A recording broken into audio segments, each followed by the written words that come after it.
Apples. These delights of fall erupt from tree branches, sparkling in light greens, yellows, pink, and crimson.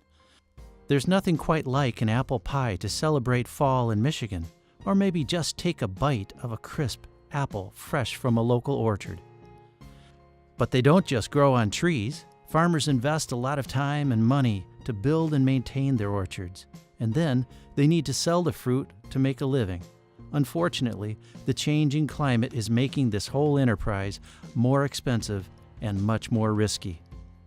Leelanau County fruit grower Jim Bardenhagen offers us a quick lesson in how he grows and markets high-value apples like Honeycrisp and Ginger Gold.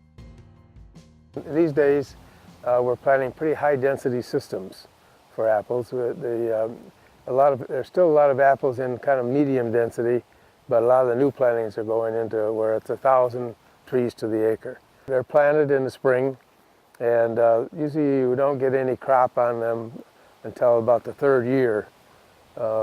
We don't allow any crop until about that time, maybe even the fourth year. So the tree gets a chance to grow. But then we've got to take care of it during the season, keep it watered. We have trickle irrigation, keep that going. Try to keep the weeds, from away. We work on crop protection to keep fungal diseases and insects out. Look at thinning when we come into bloom. Then, of course, we need bees to pollinate the apples, and we try to do some thinning right around bloom time or shortly thereafter, and try to get down to about one apple per spur, right about that. And then from there on, we continue to irrigate it, keep it watered, and keep it crop protection covered, keep the fungal diseases and any insects out. Harvesting high-quality apples requires a lot of labor. At the Bardenhagen farm, workers carefully pick and place apples into big boxes that are transferred to a large cooler. On alternate days, the apples are washed, sorted, and packed for delivery to restaurants, stores, and schools throughout the region. What we're doing in the line is we're washing them, we're buffing them so that they have kind of a natural wax on them. So we don't put a wax on them, we just buff them.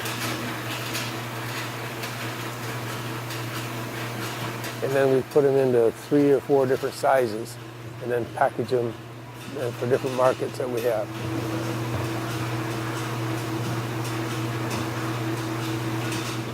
The sprawling cherry and apple orchards mixed in with forests, fields, wetlands, and lakes spill over with natural beauty. But a changing climate is creating new challenges for the region's fruit growers. The weather has become more erratic, with dramatic spring warm-ups followed by hard frosts, big summer wind and hailstorms, and this year, an unprecedented warm spell just as the apple crop was maturing. Meet John King, one of Antrim County's best-known fruit farmers. Leading the family farm through 38 seasons, King says a changing climate adds big risks to their business. Well, we've had ups and downs since 1980, and it's just been in the past 10 years that we've seen a lot more dramatic swings in the weather that have had catastrophic results for us. In 2012, we had 85 degrees in March that persisted for almost 2 weeks, and that set us up for a big freeze. We lost all the stone fruit entirely, completely, and we lost 70% of the apples probably. More recently, in the winter of 13 and 14, we saw temperatures of minus 28 degrees here on the very highest ground in Antrim County, which we'd never seen before in my 30-some years. Thousands of apple trees died in the extreme cold. All the peaches and nectarines died, and many of any other newer, younger trees died throughout the farm. So this was an unprecedented cold that we hadn't seen before. 1 year ago, in 2016 crop, our entire apple crop was destroyed by hail, and we sold them all for vinegar.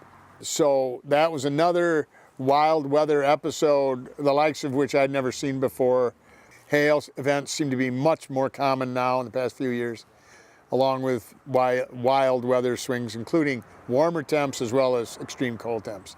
In addition to dramatic weather events, our changing climate is putting farm profits at risk because of an earlier bloom and trouble with pollinators. The climate change that we see, I think, is more related to the early starting of spring. We depend on cold weather to keep us long enough before we start blooming. And then we still, even then, we have our frosty nights.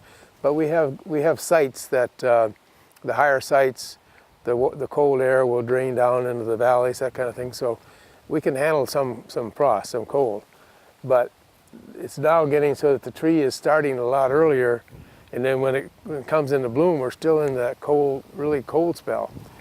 And then we have to deal with the bees like to work at about 50 degrees or above. This fall, apple growers throughout the region were hit by an unprecedented warm-up at the end of September that turned the apple harvest into a frenzy.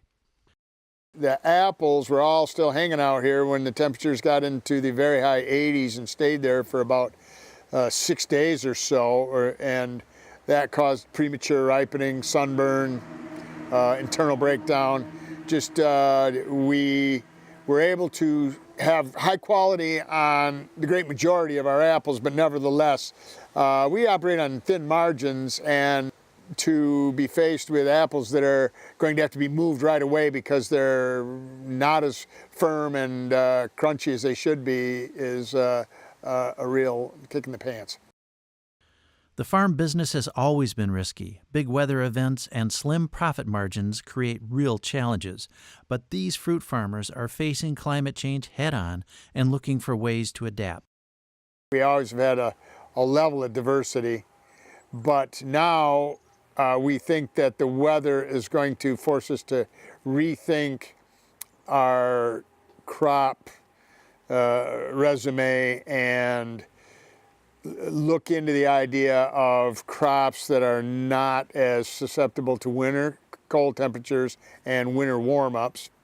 So that would be annuals maybe, and crops that are going to be hardier in relation to spring frosts. We may have to look at varieties that grow a little bit later in the year than we normally do. Instead of having something real early, have something that comes on a little bit later. But it is affecting people's decision when they look at, what do I plant?